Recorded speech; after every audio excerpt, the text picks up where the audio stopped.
Welcome to the Slop Farm. Enjoy the video. You start by preparing the file and tools. Make a backup copy of the TTF or OTF, then install Font Forge or FontTools and open the font. Once opened, locate the name table. This is where the family, style, and post script names live. Make sure to work on your backup, because name edits are irreversible if you overwrite. Now take the first actionable step. In Font Forge, choose element right arrow font info, or with FontTools, run TTX to extract the name table for editing. Next, perform the detailed edits. In Font Forge, edit font info fields.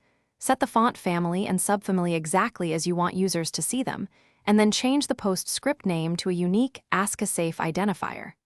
Once done, update the unique ID and the version string so installers and apps detect the new build.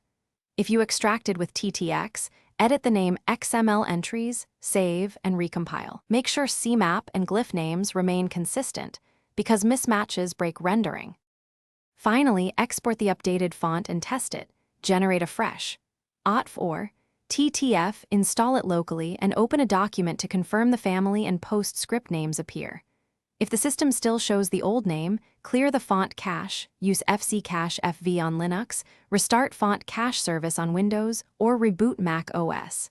If installation fails, the key troubleshooting step is to ensure your post script name and family name are unique versus installed fonts. Change them and regenerate. Thanks for watching. Consider subscribing if we helped you today.